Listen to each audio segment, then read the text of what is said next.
de poligonales, nosotros sabemos que una poligonal son unas líneas consecutivas, ¿no?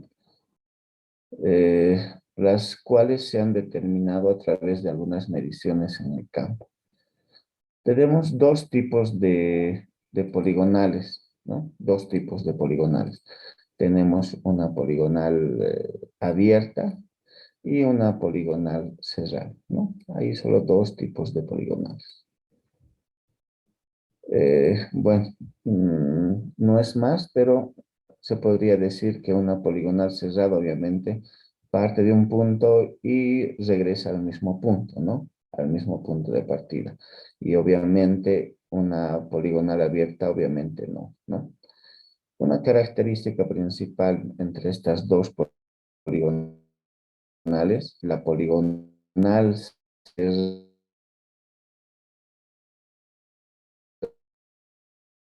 cerrada,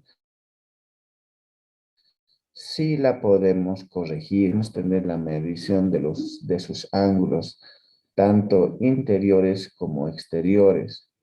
Entonces, respecto a eso, sí lo podemos corregir, porque hay algunas fórmulas, las cuales las vamos a utilizar para corregir los ángulos interiores o exteriores de poligonales cerradas, ¿no? Pero una poligonal abierta no la podemos corregir, ¿no? Si es que tenemos algún pequeño error, podemos corregirlo, pero yendo un levantamiento de esta poligonal de ida y vuelta, ¿no? Ahí vamos a saber si hemos cometido algún error en alguna medición y capaz podemos corregir algún punto, ¿no?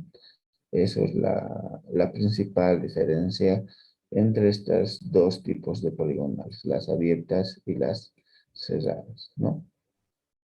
Bueno, alguna parte teórica más que corresponde al tema de poligonales, ustedes lo van a ir leyendo prácticamente, ¿no?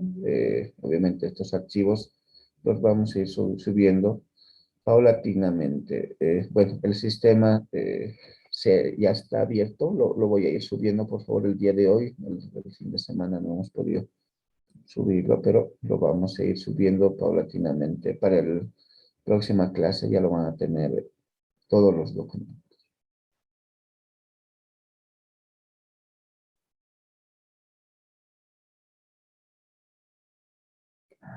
Cuando realizamos algunos levantamientos de poligonales, ¿no? Algunos levantamientos de poligonales, generalmente, aparte de medir los lados, nosotros realizamos el levantamiento general de los ángulos o direcciones. Cuando hablamos de ángulos, estamos hablando de ángulos interiores, ángulos exteriores, si fuera una poligonal cerrada, o ángulos, ¿no? Distintos ángulos que lo vamos a ir viendo si estamos haciendo una poligonal abierta. También podemos medir sus direcciones. Cuando hablamos de direcciones, estamos hablando de azimuts o rumbos en topografía, ¿no?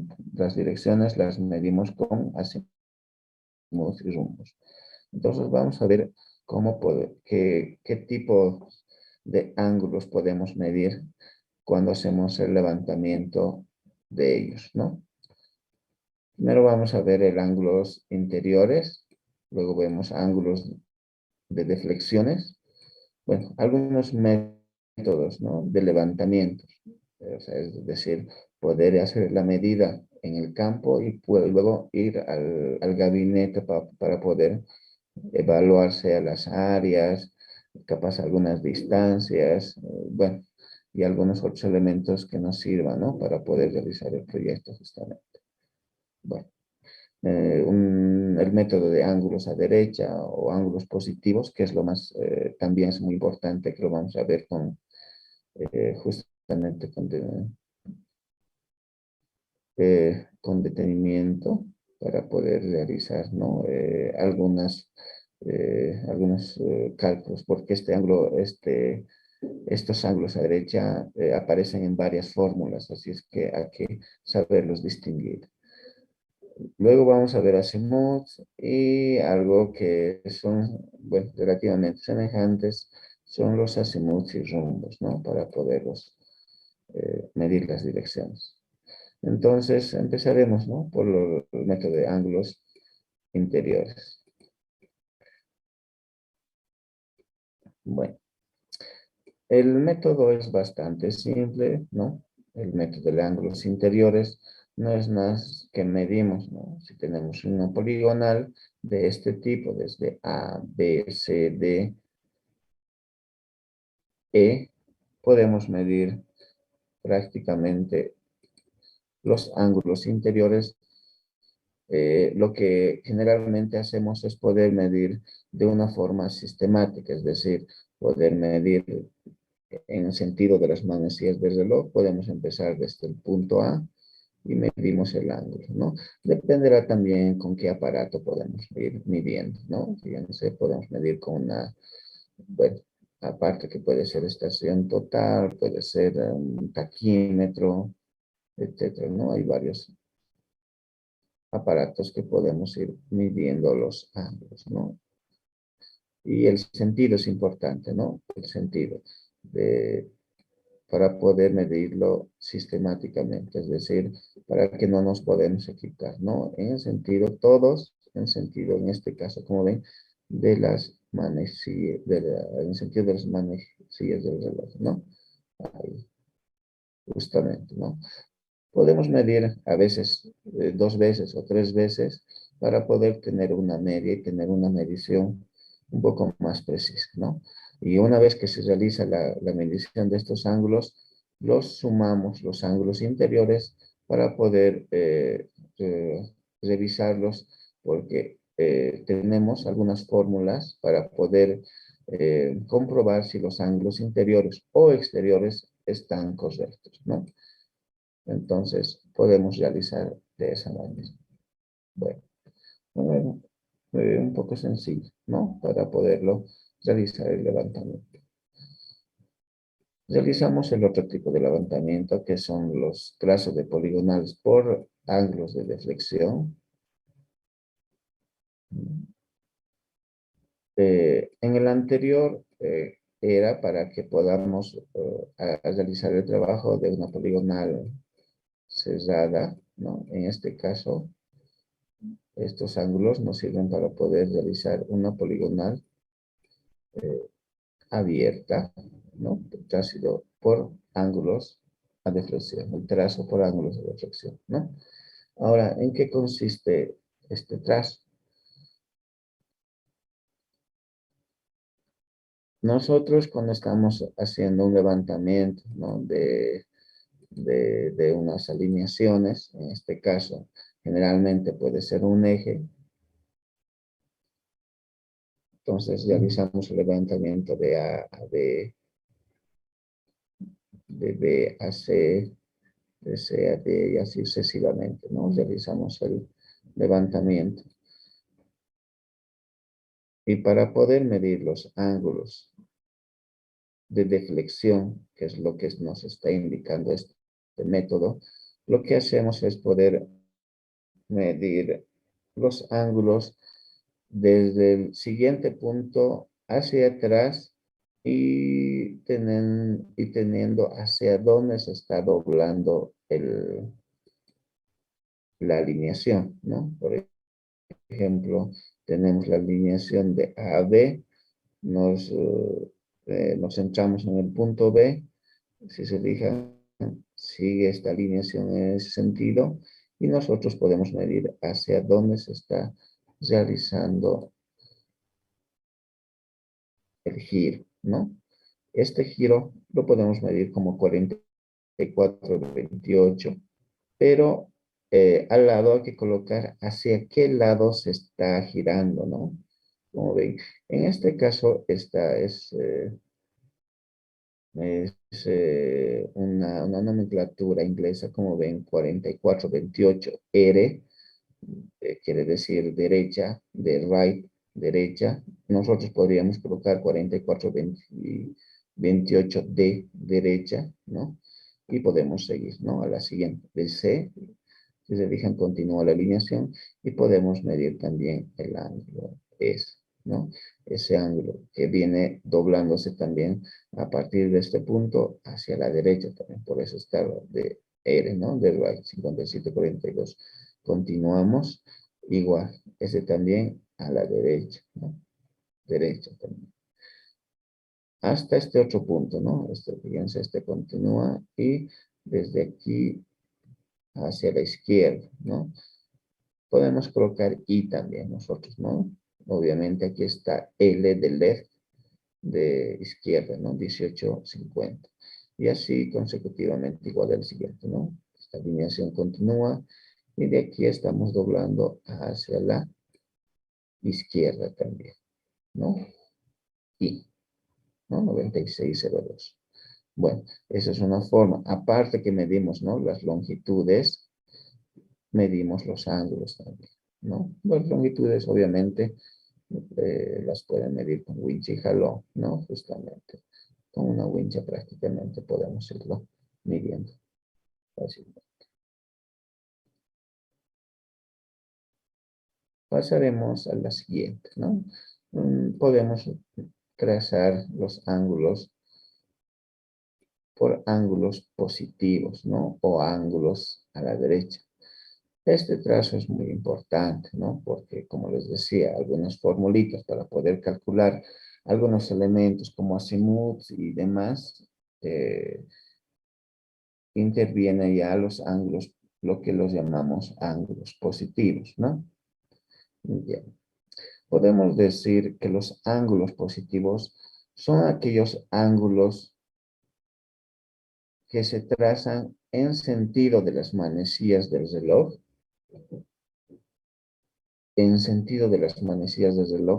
de la anterior alineación a la siguiente. A ver, veremos lo que hemos dicho, ¿no? Los ángulos positivos es muy importante para poderlos reconocer, es importante saber la dirección al cual están yendo los ángulos, ¿no? O la medición de la poligonal. Si se fijan, estamos yendo de A a B, en ese sentido, de B a C, de C a D, de D a E, ¿no? Y de bueno, a la siguiente, ¿no? Entonces estamos viendo en ese sentido la alineación, se diría, ¿no? Por el orden, obviamente, que corresponde a la nomenclatura, ¿no? Estamos viendo en ese sentido. Entonces, la anterior alineación sería AB y la siguiente sería BC, ¿no? Por el sentido que estamos viendo. Obviamente no puede ser la anterior alineación BC, ¿no? Y la siguiente alineación AB, ¿no? Porque estamos yendo en ese sentido. Entonces, AB es la anterior y BC la siguiente. Y así consecutivamente, ¿no? BC sería la anterior y la siguiente sería CD. Anterior y siguiente, ¿no? Y así sucesivamente. Entonces, que nos decía un poquito la lectura, que nos decía que los ángulos positivos son aquellos en sentido de las manecillas del reloj de la anterior alineación a la siguiente. Iremos viendo la anterior alineación. Cambiaremos de color. De la anterior alineación a la siguiente, ¿no? Anterior alineación a la siguiente. No podría ser al revés, ¿no? Anterior alineación a la siguiente. También vamos, pero si se fijan, de la anterior alineación a la siguiente, pero el sentido que estamos viendo es antiorar, ¿no? Antiorar. Entonces, no puede ser este ángulo de abajo, ¿no? No podría ser el ángulo positivo, el ángulo de abajo, ¿no? Entonces, corresponde a que sea el ángulo, obviamente, de arriba, en este caso, ¿no? De la anterior alineación a la siguiente. Lo mismo, ¿no? De la anterior alineación a la siguiente, en sentido de las manecillas del reloj. De la anterior alineación a la siguiente. Anterior alineación a la siguiente, en sentido de las manecillas del reloj. En una poligonal abierta, ¿no? Como esta, aquí, bueno, esta es una alineación también, ¿no? Bueno, es una alineación cualquiera también. El inicio y el final obviamente no tiene ángulo positivo, ¿no? Porque no hay otra alineación, ¿no? Aquí no hay la anterior y la siguiente, no lo hay, ¿no?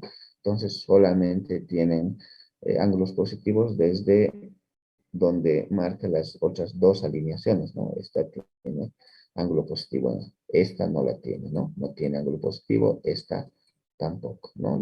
Del inicio y del final. Entonces corresponde a los intermedios solamente, los ángulos positivos, ¿no? En una poligonal abierta. En una poligonal cerrada, obviamente, todos tienen ángulos positivos, ¿no? Bueno, haremos un pequeño, un trazo rápidamente de otra alineación, a ver, para que se pueda un poquito entender esto de los ángulos positivos, haciendo otro trazo. Bueno, aquí voy a utilizar como una pizarrita para poder realizar también el trazo. A ver, iremos ahí, utilizaremos, a ver, veremos qué es lo que pasa ahí. Bueno, podemos tener esa alineación y podemos tener, podemos colocar aquí, ah,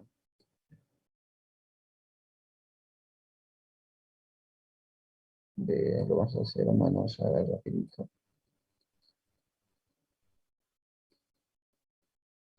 Ya. Si nos dejamos llevar por el orden y lo que hacemos, el tema de las alineaciones o hacia dónde está yendo, entonces de A a B estamos yendo en ese sentido, ¿no? En ese sentido, por la nomenclatura, ¿no? Justamente. Entonces, estamos realizando el levantamiento en ese sentido. Entonces, esta sería la anterior alineación y esta la siguiente, ¿no? Ahora, para hacer el trazo de los ángulos positivos, sería de la anterior alineación, que sería AB, a la siguiente.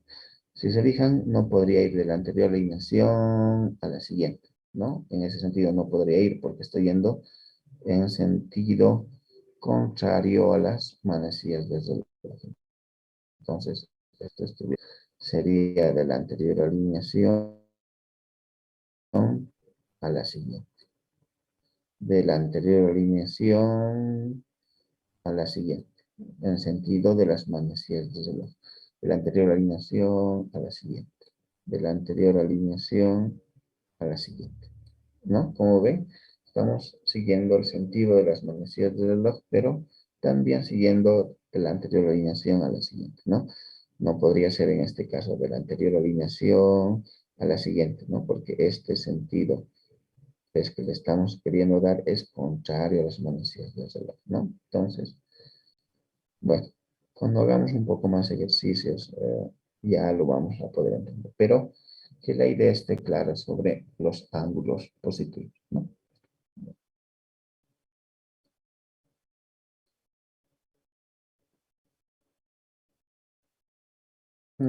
Ahora veremos el trazo de poligonales por azimut. Y también lo vamos a utilizar este trazo para hacer el trazo por rumbos, porque pareciera que el trazo de poligonales por rumbos no tiene gráfico. Entonces, vamos a utilizarlo también. Bueno, un poquito la teoría es un poco similar, el trazo de azimut y rumbos, que más adelante lo vamos a profundizar porque hay un tema justamente de azimut y rumbos, ¿no? Bueno, el trazo de poligonales por azimuts. Nosotros sabemos que en topografía lo que medimos generalmente, con lo que trabajamos, es el azimut, ¿no? Y el azimut nosotros lo medimos desde el norte en sentido de las manecillas del reloj, ¿no? A ver, si tenemos esta alineación de A a B, como pueden ver, pues se mide desde el norte en este sentido, ¿no? El azimut, fíjense, da la vuelta y podemos medir desde 0 hasta 360 grados, ¿no?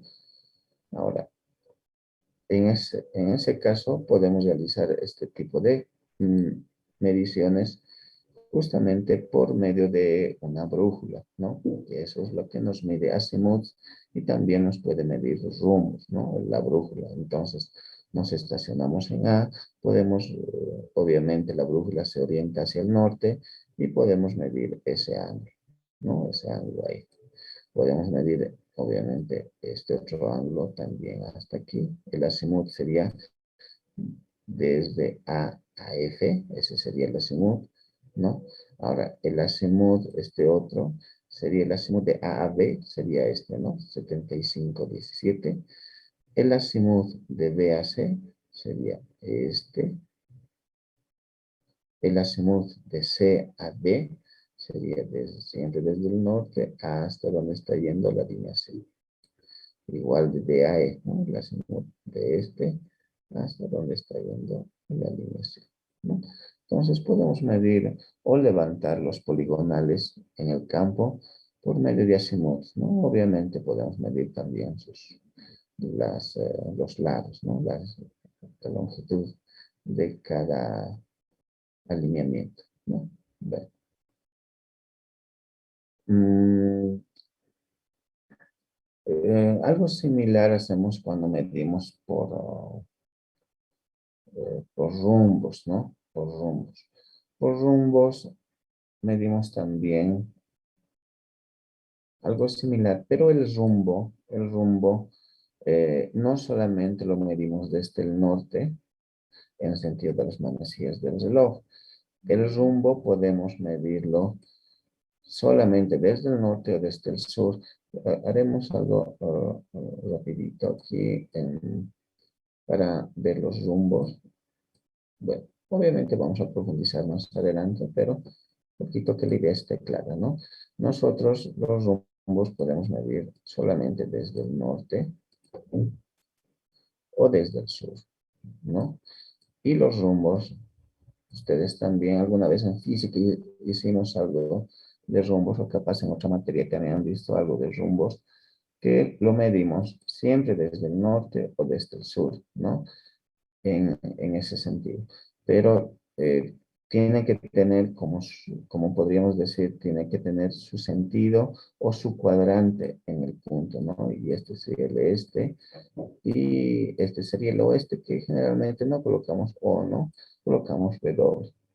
Ahora, el sentido que utilizamos es desde el norte hacia el este para poderlo medir el ángulo y desde el norte hacia el oeste, ¿no? Entonces la alineación dependerá en qué cuadrante está. Podemos medir desde el sur en ese sentido o desde el sur en ese sentido. También podemos medir, ¿no? Prácticamente en cualquiera de los dos. Bueno, si nos vamos al gráfico en este caso, si se fijan, para poder medir la alineación AB,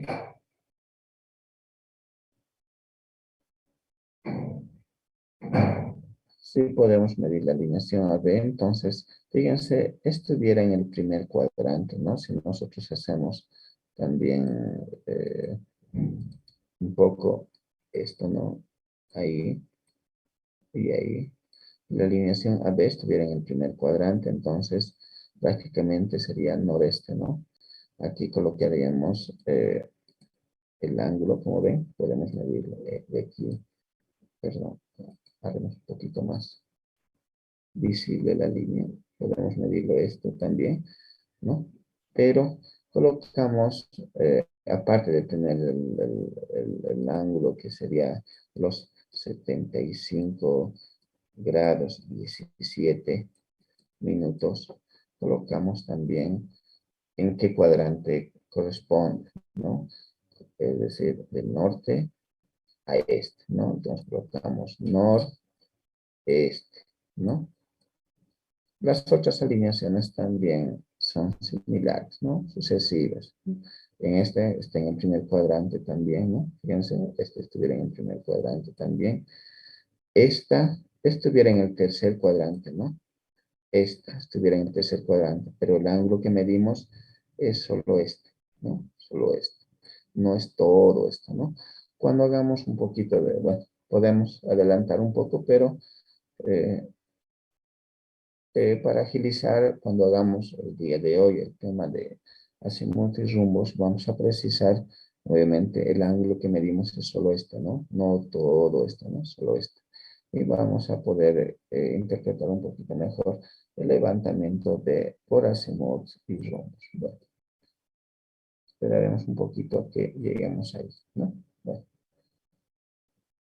mm, bueno, eh, hasta ahí es un poquito lo que tenemos que saber el levantamiento de poligonales, tipos de poligonales y cómo hacemos el levantamiento de los poligonales por medio de la medición de ángulos, ¿no? De varios tipos de ángulos y de direcciones, ¿no? Que hemos medido.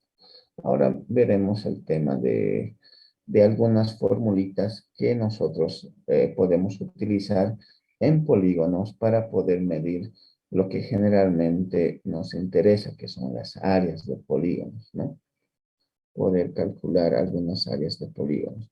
Con seguridad algunas fórmulas ustedes ya las han visto, ¿no? Ya las han visto y capaz hay una que otra formulita que capaz no le hayan visto que nos va a interesar para que podamos realizar algunos cálculos de áreas, en el cual no siempre necesitamos todos los datos del triángulo, ¿no? Ahora, todas estas fórmulas que las vamos a ver ahora corresponden al cálculo de áreas por medio de triángulos, ¿no? Cuando nosotros hacemos un levantamiento de una poligonal, cualquiera que sea, puede ser así, ahí, ahí, bueno, cualquiera que sea. Lo que generalmente hacemos para poder levantar esta poligonal, aparte que medimos los ángulos, tenemos que medir algunas diagonales, ¿no? De aquí podemos medir ahí, de aquí podemos medir ahí. Lo que hacemos es volverlo el terreno a algunas áreas triangulares, ¿no? Volverlas a varias áreas triangulares, ¿no? En este caso, uno, dos, etcétera, ¿no? Tres, ¿no? Estas áreas que podemos medirlos prácticamente con estas fórmulas, luego podemos sumarlas para tener el área total, obviamente, ¿no? Y aparte que nos sirve para, también para graficarlas, ¿no? Obviamente, nosotros el triángulo podemos tener, eh, porque es una base, ¿no? El triángulo, el tema de trigonometría nos sirve para poder calcular también algunos ángulos, ¿no? Por medio de trigonometría, algunos lados también por medio de trigonometría, para poder tener justamente estas áreas, ¿no? Y en el primer parcial, eso es lo que hacemos, ¿no? Generalmente les damos un área de una poligonal y ustedes van calculando las áreas, ¿no? Y las áreas y tal vez algunos ángulos o datos faltantes, ¿no? De algunas poligonales, ¿no? Ese es más o menos lo que se hace, ¿no? Bueno, iremos el tema del cálculo de las áreas de triángulos, ¿no? Un primer método que utilizamos, que es el más conocido, es el método de Herón, ¿no? El método de Herón. Y en el método de Herón tenemos esta fórmula, ¿no? Tenemos esta fórmula donde nos dice que P, que en este caso es el semiperímetro vendría dado por los tres lados dividido entre dos, ¿no? El semiperímetro. Si tenemos un triángulo como este, ¿no? Si tenemos un triángulo como ese, entonces podemos calcular el semiperímetro, ¿no? Teniendo la suma de los tres lados, ¿no? A, B y C, y lo dividimos entre dos. Y luego podemos hacer la evaluación de esta fórmula, ¿no? Teniendo el semiperímetro, sería el P menos A por P menos B por P menos C, ¿no? Esta sería la fórmula. Ahora, no es más decirles, pero esta fórmula solamente la utilizamos para triángulos, ¿no? Volvemos a recalcar. En algún examen o alguno, obviamente no les doy un triángulo simple, sino les he dado un cuadrilátero, entonces hay alguien que aquí ha podido aumentarle, digamos, un P menos D, digamos, ¿no? Para aumentarle el otro lado, ¿no? P menos D, obviamente esto es totalmente incorrecto, ¿no? Entonces, solamente esta fórmula sirve para triángulos, ¿no? Solamente para triángulos. Bueno,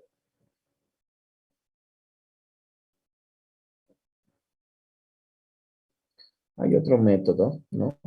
Que es el método de la altura, ¿no? Es el método de la altura. Eh, bueno, en este método de la altura, prácticamente utilizamos la relación que la conocemos generalmente para triángulos, rectángulos, pero nos sirve para cualquier tipo de triángulo también, ¿no? Es decir, el área sería igual a la base por altura entre dos, ¿no? El tema es poder ubicar la altura, ¿no? El tema es poder ubicar la altura. En este caso, si tenemos un triángulo rectángulo, obviamente es sencillo, ¿no? Porque la altura siempre va a ser la línea perpendicular a la base, ¿no? La línea perpendicular a la base. Entonces, va a ser base por altura entre dos, ¿no? Cuando tenemos un triángulo rectángulo en este caso, ¿no? Como lo estamos viendo aquí. También nos sirve para otro tipo de triángulo, triángulo equilátero, ¿no? Pero la altura en este caso, obviamente, es esta, ¿no? Que es perpendicular a la base, ¿no? Hasta el otro punto, perpendicular a la base. Esa sería la altura, ¿no? Aquí está la perpendicularidad, ¿no? Ahí. Y eso es lo que nos está mostrando aquí como la altura, ¿no? Entonces, base por altura entre dos. También nos da, ¿no? El triángulo. Y otro triángulo cualquiera, que el que generalmente utilizamos también es el triángulo oblicuo ángulo, ¿no? Que no cualquier tipo de ángulo, ¿no? O sea, no hay un ángulo de 90 grados, no, un triángulo cualquiera, ¿no? La base y la altura perpendicular hacia el otro punto, ¿no? Esta es, ahí es perpendicular, ¿no? Ahí es perpendicular. Entonces, lo que nos está mostrando ahí, ¿no? La altura. Entonces, base por la altura, justamente, ¿no? Entonces, también nos sirve si es que tenemos, o sea, para el cálculo dependerá, ¿no? ¿Qué datos son los que tenemos, ¿no? ¿Qué datos son los que tenemos? Bien, continuaremos. Después hay otras formulitas, ¿no? Que son fórmulas en función a senos, ¿no? A ver, veremos hasta ahí, ¿no? Método en función a senos. Como ven, tenemos el mismo triángulo, pero tenemos aquí esta formulita, ¿no? Como podemos ver ahí, tenemos esta formulita, la tenemos ahí, que sería el área A por B por el seno de gamma. Ahora veremos a qué corresponde. Eh, nos dice que esa fórmula es conociendo los lados y el ángulo correspondiente, es decir, el ángulo que forman, ¿no? Podemos tener, si nos vamos a esta fórmula A por B, entonces, si nosotros tenemos estos dos lados, es decir, tenemos el lado A aquí y tenemos el lado B como dato, es decir, tenemos las dimensiones. Entonces, para utilizar esta formulita, tendríamos que conocer el ángulo que forman estos dos, ¿no? Que en este caso es el gamma, ¿no? Entonces, con eso podemos calcular su área, ¿no? Y no es necesario conocer los otros lados, ¿no? Tenemos el lado A, tenemos el lado B y el ángulo que forman entre los dos, ¿no? Que es el gamma. Y lo dividimos entre dos, podemos conocer con esta formulita, obviamente, el área, prácticamente, ¿no? Ahora dependerá, como les digo, de los datos que tengamos, ¿no? A veces no podemos tener el lado AB, sino tenemos el lado C. Si tenemos el lado C, entonces prácticamente sería B por C. Si tenemos B y C y el ángulo, tendríamos que tener el ángulo alfa, entonces aquí sería C por B, ¿no? Aquí sería C por B y en vez de gamma sería alfa, ¿no? alfa sería, ¿no? Obviamente, dependerá de los datos que tengamos, ¿no? En este caso, si tenemos A y C, tendríamos que conocer este ángulo, ¿no? Que forman los dos, solamente de esa manera, ¿no? Como ven, no siempre ir a utilizar la fórmula de Herón, ¿no? Conocer los tres lados, a veces es necesario prácticamente conocer el ángulo y los dos lados, ¿no? Para poder ubicar y sacar el área, ¿no? Algo similar pasa con esta otra formulita, ¿no? Con esta otra formulita, pero en este caso es conociendo los ángulos internos. Tenemos que conocer todos los ángulos internos, ¿no? Internos y un lado, cualquiera, ¿no? Y un lado cualquiera. En este caso, estamos conociendo el lado B, ¿no? El lado B. Si conocemos el lado B, en la parte de aquí abajo tiene que ir su opuesto. Bueno, su opuesto. Si conocemos el lado B aquí, lo que estamos marcando, su ángulo opuesto es beta, ¿no? El ángulo opuesto al lado beta. Y beta tiene que ir abajo. Y arriba aparecen los otros dos, ¿no? Alfa y gamma, ¿no? Sobre 2. Y obviamente el lado al cuadrado. ¿No? Lado al cuadrado, abajo aparecerá seno de beta y multiplicado por seno de alfa y seno de gamma, ¿no? Ahora, si es que tenemos otro lado, digamos, ¿no? Tendríamos otro lado. Por ejemplo, tendríamos el lado C. Entonces, en este caso, si tenemos el lado C, aquí sería C al cuadrado, ¿no? C al cuadrado. Abajo tendría que venir el ángulo que está opuesto a C. En este caso sería gamma, ¿no? Aquí vendría gamma, ¿no? Y los otros lados, ¿no? Seno de alfa y seno de beta, ¿no? Bueno, bueno, cualquier consulta me la hacen nomás, por favor, si es por el chat o un ratito abren el micrófono, ¿no? Para poder, bueno, por volver a retrotraer algún elemento que estamos viendo, ¿no? Bueno, bueno, continuaremos, ¿no?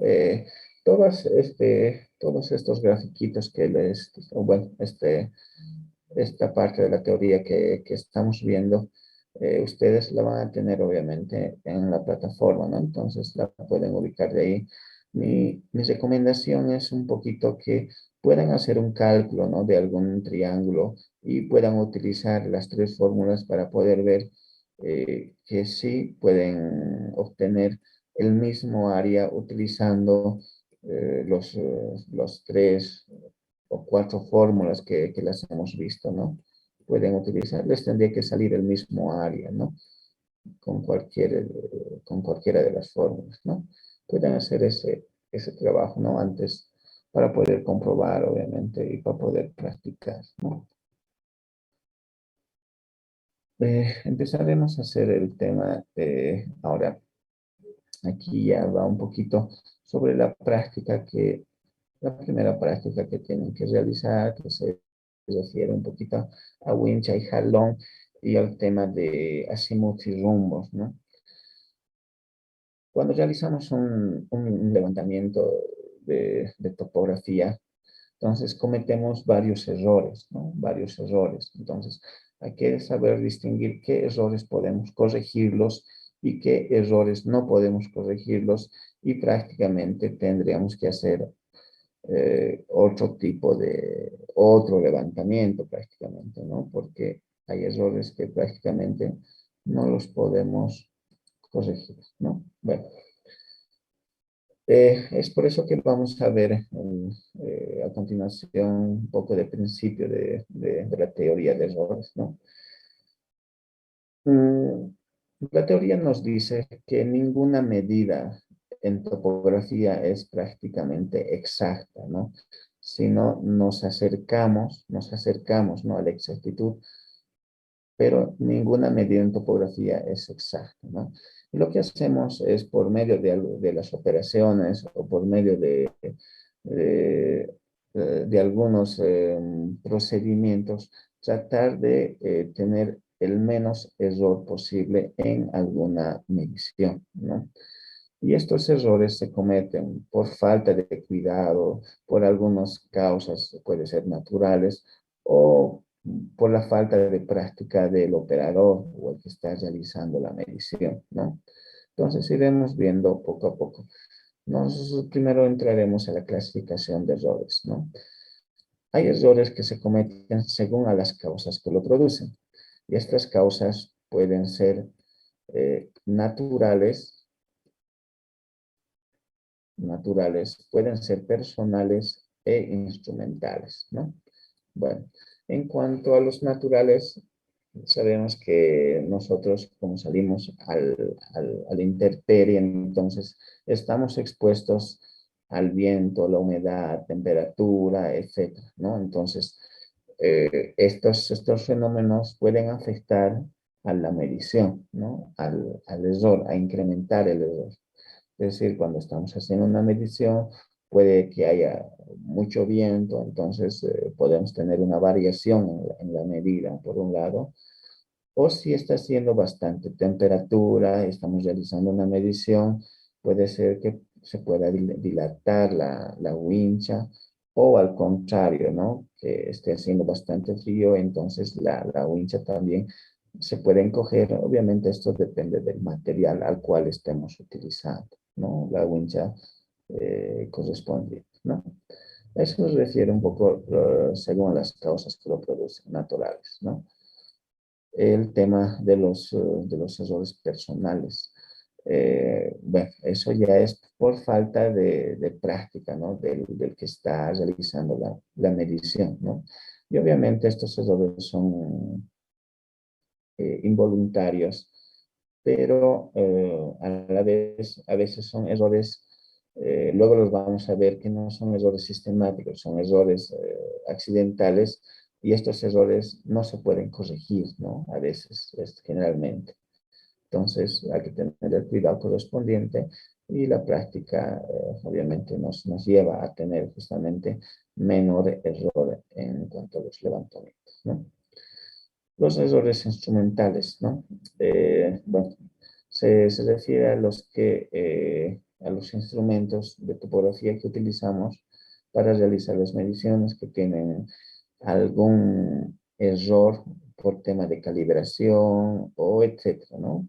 Se puede cometer algún error de esos también, ¿no? Eso se refiere en cuanto a los errores instrumentales. Y lo que les decía, ¿no? Podemos cometer dos tipos de errores generales según a la forma que lo produce, que lo realizamos, ¿no? O como que se produce. Pueden ser errores sistemáticos o errores accidentales, ¿no? Sistemáticos o accidentales. Entonces, los sistemáticos son errores que los cometemos consecutivamente, ¿no? Consecutivamente, pero son errores que se van acumulando. Pueden ser por exceso o pueden ser por defecto, pero los vamos acumulando y los podemos corregir, ¿no? Por ejemplo, lo que se hacía, ¿no? En la práctica de winch y jalón, es que ustedes iban midiendo una alineación por medio de la wincha.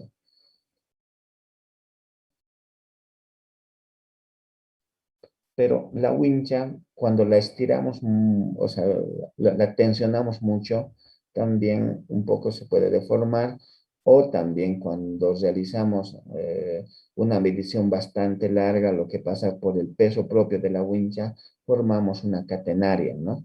Entonces, bueno, cualquiera de las dos es un error sistemático. Entonces, porque cuando realizamos la medición siguiente, la siguiente, entonces cometemos el mismo error varias veces, ¿no?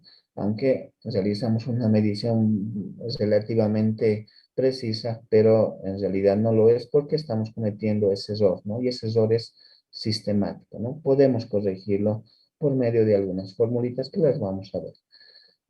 Pero ahora, entrando a los errores accidentales, estos errores en realidad ya no podemos corregirlos, ¿no? Porque a veces no sabemos dónde lo hemos cometido, ¿no? Son errores accidentales. Generalmente puede ser un error de visual, de lectura. Si estamos trabajando con la wincha, en vez de medir, poner 20 en la libretita, ponemos 30, digamos, ¿no? 30.5 en vez de poner 20.5, ¿no? O poder dictar una mala lectura. Entonces, en esas condiciones, ese error ya no se puede corregir, ¿no? Prácticamente es volver a realizar, en este caso, la medición o la práctica, ¿no? Bueno, iremos viendo una tablita rapidita, ¿no? En cuanto a estos dos errores, los sistemáticos y los accidentales, ¿no? Nos dice que en la primera que es según a la ley físico-matemática determinada, ¿no? En los sistemáticos. Según lo que nos dice es que hay formulitas, ¿no? Con eso nos dice que hay fórmulas que podemos corregirlos, ¿no? Por eso nos dice según a la ley físico-matemática determinada, no podemos corregirlos. Mientras en los accidentales no podemos corregirlos, entonces nos vamos a otra ley que es la ley de probabilidades, pero que ya no son temas de medición, ya no es tema exacto, ¿no? En cuanto a los sistemáticos, nos dice, se conoce en sus signos y su magnitud, ¿no? Es decir, sabes que te has equivocado y son errores, pueden ser en exceso y pueden ser en defecto, ¿no? Por ejemplo, cuando estás realizando la medición y se forma la catenaria, ¿no? Cuando realizas una medición, eh, si una medición tendría que ser totalmente horizontal, pero como tú estás agarrando la winch y por su propio peso, obviamente, la medición se realiza, bueno, estoy exagerando un poco, pero se realiza un poco así, ¿no? Entonces, esa diferencia que tú sabes es por exceso, ¿no? Que la longitud tendría que ser más corta, como la roja, que es la real, eh, y tú has medido la azul, ¿no? Que se forma una catenaria, entonces estás midiendo un poco más, entonces estás midiendo por exceso, ¿no? Entonces, ¿qué es lo que haces? Reducir, ¿no? Por algunas formulitas, reducir justamente esta medición, ¿no? Entonces, por eso decimos que se conoce en signo, ¿no? Y magnitud, ¿no? En este caso es por exceso, ¿no? Ahora, no eso es lo que pasa cuando tienes un error, digamos, de lectura, ¿no? No sabes si en realidad era 20 o era 30 o era 40 lo que tú has medido, ¿no? Entonces, porque tú has dictado una mala lectura, ¿no? Y esos errores, obviamente, no se sabe su magnitud ni su signo. Puede ser por exceso, por defecto, obviamente no te das cuenta en el momento, ¿no? Por eso estos errores son corregibles y los accidentales no se pueden corregir, pero se pueden disminuir siguiendo un proceso, ¿no? Un determinado proceso. Los sistemáticos son de cuantía y los otros no son de cuantía, ¿no? Bueno, los dos obviamente varían, ¿no? Según el número de observaciones. Cuanto más observaciones las hagas, obviamente vas a ir aumentando el error, ¿no? Lo mismo, ¿no? Si tienes errores accidentales, entonces van aumentando también según a la proporcionalidad, obviamente, de las mediciones, ¿no? Eso se refiere en cuanto a sistemáticos y accidentales. Entonces, no tenemos que llegar a tener un error accidental, ¿no? Prácticamente porque no podríamos hacer matemáticamente nada, ¿no? Pasaremos por último a ver algunos errores en cuanto al levantamiento con cinta, ¿no? Bueno, tenemos varios errores con levantamiento con cinta, ¿no? Uno de ellos es el error, uno de los más comunes, que es el error por temperatura, ¿no? Este error que cometemos es por la dilatación de la cinta, ¿no? Puede ser que se esté dilatando o se esté contrayendo, uno de dos, ¿no? La dilatación de la cinta. Y para poderlo corregir utilizamos esta formulita, ¿no? Que viene siendo el error, ¿no? El error por temperatura C sub T, ¿no? Que vendría siendo A alfa T menos T sub 0 por la longitud, ¿no? Donde T sub 0 es la temperatura de normalización de la cinta, ¿no? Es la temperatura a la cual nosotros tendríamos que medir, ¿no? Porque pasado esto, o sea, tanto para arriba como para abajo, obviamente la wincha se va dilatando, se va contrayendo. T es la temperatura promedio al realizar la medición, ¿no? Es decir, a qué temperatura estamos realizando la medición. Y L es la longitud nominal de la cinta, ¿no? Alfa sería el coeficiente de dilatación térmica del material, ¿no? Alfa, el coeficiente de dilatación térmica del material. Bueno, podemos pasar a la siguiente, que es un error por catenar, ¿no? Un error por catenar. Este error, a ver, veremos.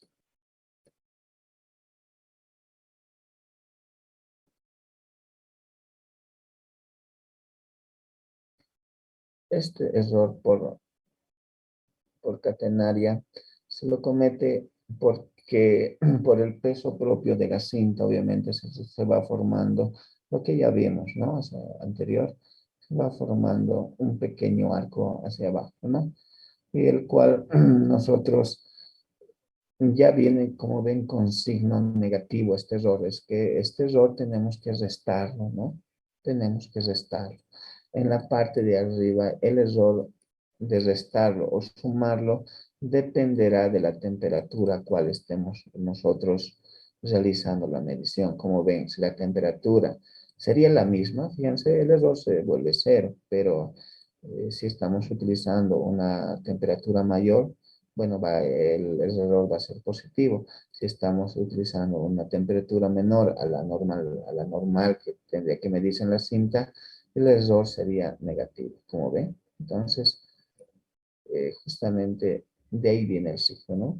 En este caso de la catenaria, el error viene ya con el signo, porque obviamente medimos una distancia mayor a la que debíamos medir, ¿no? Entonces, por eso tenemos que restar. W es el peso de la cinta en kilogramos, ¿no? El peso de la cinta en kilogramos. P vendría siendo la tensión aplicada al realizar la medición en kilogramos, ¿no? Con cuánto realizamos la medición de la cinta en kilogramos. Y ya sabemos que L vendría siendo la longitud nominal de la cinta, ¿no? Eso es lo de hoy, ¿no? Entonces, bueno, de esa forma podemos calcular justamente esos errores, ¿no? Por último, tenemos un error por tensión. Estamos viendo los errores más comunes, ¿no? Error por tensión, en el cual, bueno, nosotros al realizar la extensión de la cinta, obviamente no podemos excedernos, pero alguna vez generalmente lo hacemos, en poder estirarlo, la cinta, tensionarla, la cinta, de una manera del cual nosotros la estemos enlongando más de lo que tiene que enlongarse, ¿no? Obviamente eso hacemos para tratar de, de obtener la horizontalidad correspondiente, ¿no? La medición. Pero, bueno, cometemos ese error sistemático, ¿no? Donde nos dicen que el error por tensión sería AP menos P sub 0 por L dividido entre A por E. Bueno, vemos viendo, ¿no? Ya sabemos que L es la longitud nominal de la cinta. T vendría siendo la tensión aplicada en el momento de la extensión, ¿no? Y P sub 0 estaría siendo la tensión de fabricación de la cinta o la tensión nominal de la cinta, ¿no? También. A vendría siendo el área transversal de la cinta, es decir, como el área transversal es muy pequeña, por eso está en milímetros al cuadrado, ¿no? El área de transversal. Y por último tenemos el módulo de elasticidad del material al cual estamos utilizando, que tiene que ser en kilogramos sobre milímetro cuadrado también, ¿no? Como tenemos la fórmula aquí, para que se puedan simplificar los milímetros al cuadrado, obviamente, tanto del área por el tema de los kilogramos aquí, ¿no? Justamente eso. Bueno, con eso habríamos concluido el tema de ver un poquito eh, el tema de errores, ¿no? Introducción al principio de errores, ¿no? Hemos visto lo más fundamental solamente en cuanto a los errores que se puede cometer en el campo y no tendríamos que cometer algunos, ¿no? Como los accidentales, pero bueno, continuaremos la parte de introducción solamente al tema de azimut y rumbos y ahí vamos a quedar. Luego estaremos viendo ya el tema de algunos ejercicios, ¿no? Para poder realizar algunas correcciones de azimut y rumbos.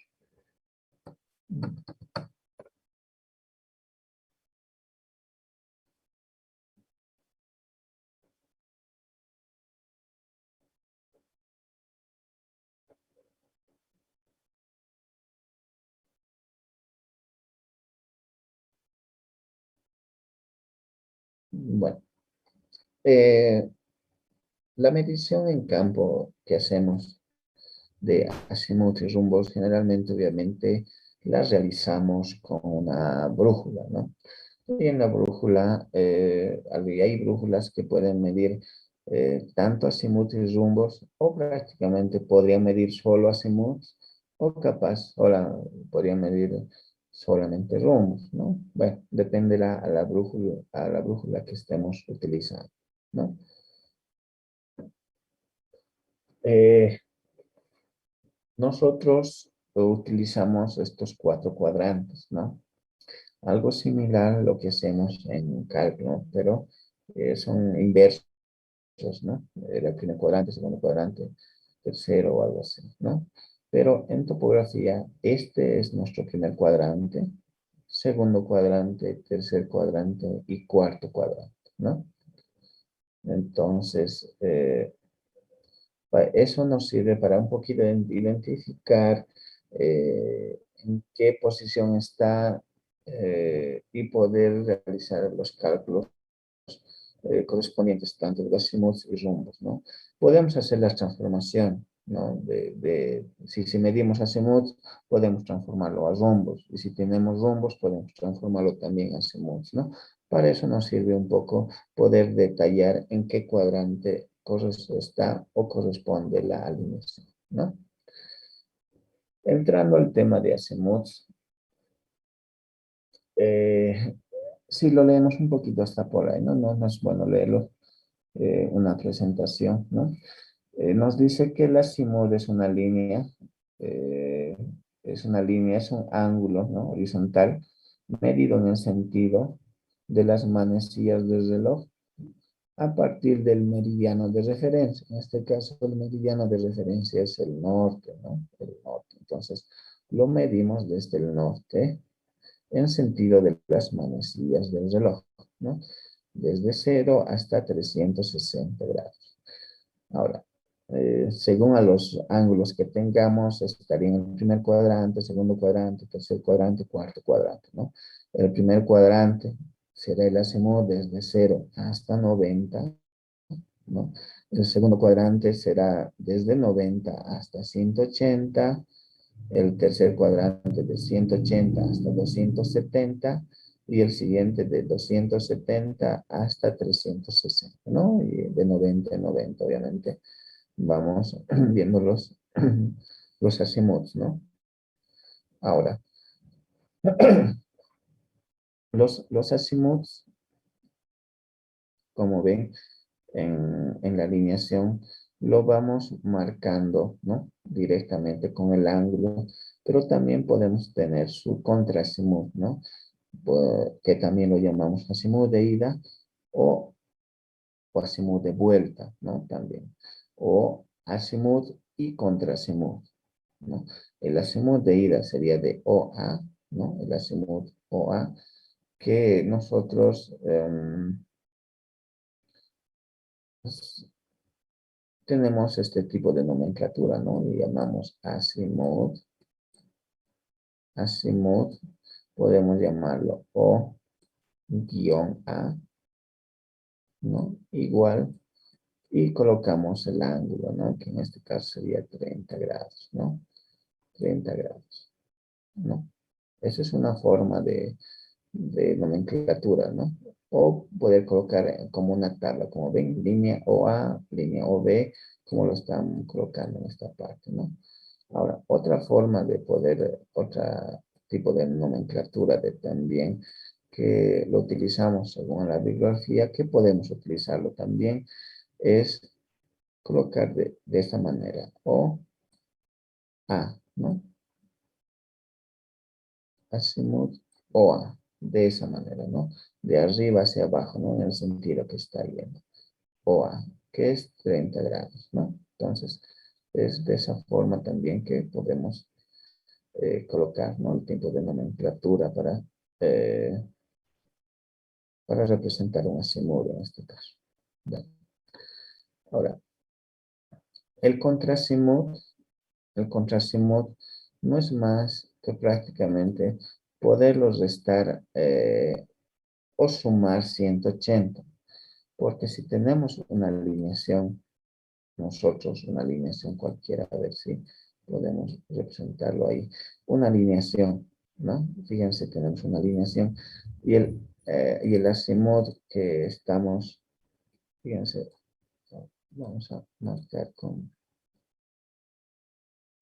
tenemos ahí la cruz náutica, ¿no? Porque marcamos ahí, aquí también marcaremos igual la cruz náutica rápidamente ahí. Bueno, si se fijan, tengo el ángulo que mido es el azimut, que vendría siendo este, ¿no? El azimut, ahí. Es el azimut, en este caso es 30 grados. Esta es la alineación AB, ¿no? A, aquí viene siendo B, ¿no? AB. El azimut AB vendría siendo 30 grados, ¿no? Esta parte roja. El contraazimut, el contraazimut vendría siendo, si se fijan, esta, ¿no? A ver, la marcaremos con una línea un poquito más delgada. Esta que va sobrepasando, digamos.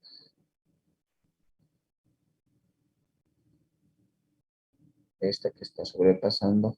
Pero la medición del contraazimut sería esta, ¿no? Iremos marcando con azul. El contraazimut, vean, es esta hasta ahí. Ese es el contraazimut, ¿no? Ese es el contraazimut. Entonces, como ven, este ángulo que tenemos aquí en rojo, que era el azimut, puedo yo también colocarle aquí, ¿no? Que es este. Y este, el resto, si se fijan, el resto de aquí que viene, sería sumarle más 180, ¿no? Fíjense, sería sumarle más 180 y así tenemos el contrazimut, ¿no? Entonces, de ahí viene, ¿no? De ahí viene lo que nosotros realizamos, ¿no? Para sumarle o restarle 180. Entonces, en esta operación que tenemos, como ven, si el ángulo o el azimut que tenemos es menor a 180, sumamos 180, ¿no? Le sumamos 180. Fíjense, es menor a 180, lo sumamos 180 para encontrar su contrazimut. En este también, 150 menor a 180, sumamos 180 para encontrar su contrazimut. En este otro, el contrazimut vendría siendo mayor a 180, entonces restamos 180 para encontrar su contrazimut 60, ¿no? Lo mismo en el siguiente, ¿no? Restamos 180, ¿no? Entonces, así es como nosotros definimos el azimut, el contrazimut, ¿no? Realizando obviamente las mediciones correspondientes en campo, ¿no? Pasaremos al siguiente. El tema de los rumbos, ¿no? El tema de los rumbos. Un poquito adelantamos, ¿no? Anteriormente. El rumbo solamente lo medimos desde el norte hacia el este, desde el norte hacia el oeste, o desde el sur hacia el este. Entonces, el ángulo que medimos solamente puede tener 90 grados, ¿no? Solamente 90 grados. No puede tener un ángulo mayor a 90 grados, porque estuviéramos pasándonos al otro cuadrante, pero el otro cuadrante ya tiene otra simbología, ¿no? Entonces, hay que tomar en cuenta eso, ¿no? Ahora, ¿qué nos dice en cuanto a la teoría? El rumbo de una línea es el ángulo horizontal agudo, ¿no? O sea, menor a 90 grados, que forma con el meridiano de referencia, ¿no? En el caso del norte a sur, ¿no? Generalmente se toma como una línea de norte a sur que puede estar definida por el norte geográfico, ¿no? O por el norte magnético. Bueno, entonces ahí es, ¿no? El norte geográfico también puede ser norte magnético, el cual vamos midiendo el rumbo, ¿no? En ese sentido o en este otro sentido. En este caso, del primer ángulo de 30 grados que está en el primer cuadrante, entonces el primer cuadrante estará definido por norte-este, ¿no? De norte-este. Y el ángulo que medimos desde el norte sería 30 grados. Y el ángulo que medimos, en este caso, pasaremos al segundo cuadrante, sería sureste, ¿no? 30 grados. Sureste, 30 grados. El otro sería suroeste, SW, 60 grados. SW, 60 grados. El otro noroeste, 45 grados, ¿no? Y el otro, ¿no? El rumbo que ya lo tenemos, podemos tener el contrarrumbo, ¿no? El contrarrumbo, que prácticamente sería el mismo ángulo, pero estuviera ya pasándose al otro cuadrante, ¿no? Se estuviera pasando al otro cuadrante, ¿no? A ver, veremos esa partecita, ¿no? Veremos una alineación cualquiera aquí, ¿no? Haremos una alineación cualquiera. Colocaremos también la cruz náutica en estos elementos para poder identificar rápidamente. Lo estoy haciendo algo rapidito, ¿no? Para poder identificar ahí. Si tenemos como rumbo el noreste, en este caso, si se fijan, el noreste, que medimos este ángulo, lo vamos a medir, lo medimos este ángulo, ahí, noreste, y tenemos obviamente el rumbo AB, ¿no? Este es el rumbo AB. Y tenemos el contrarrumbo BA en este caso, ¿no? Poder medir desde este punto hacia A. Entonces, si se fijan, este ángulo se repite también aquí, ¿no? Es por eso que el ángulo no cambia, ¿no? En cuanto al contrarrumbo. Lo que cambia es el tema del cuadrante, ¿no? Fíjense, en este cuadrante, en este caso es noreste, ¿no? El cuadrante.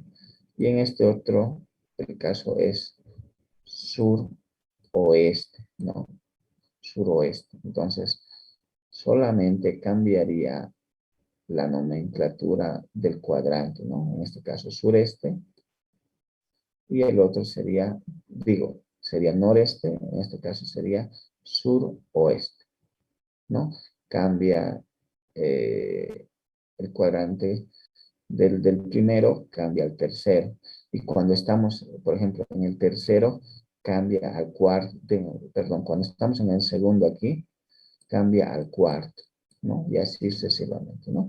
Bueno, mediante vayamos practicando con los ejercicios, vamos a ir. A veces lo hacemos directamente, ¿no? Tranquilamente podemos, si tenemos un rumbo, podemos colocar directamente su contrarrumbo sin hacer ningún otro cálculo, ¿no? Sabemos que está, por eso es bueno saber en qué cuadrante está y el otro estuviera pasándose al otro cuadrante como un cruz, ¿no? Si se fijan. Bueno, eso en cuanto a los rumbos. Ahora veremos cómo transformamos de rumbos a azimut o de azimut a rumbos, ¿no? Bueno, transformaremos,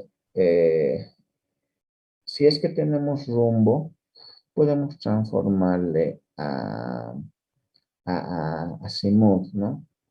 O también inversamente, ¿no? Pero ve, en este caso iremos por el primer cuadrante, ¿no? Si tenemos un ángulo en el primer cuadrante, que es este, que es 81,30, ¿no?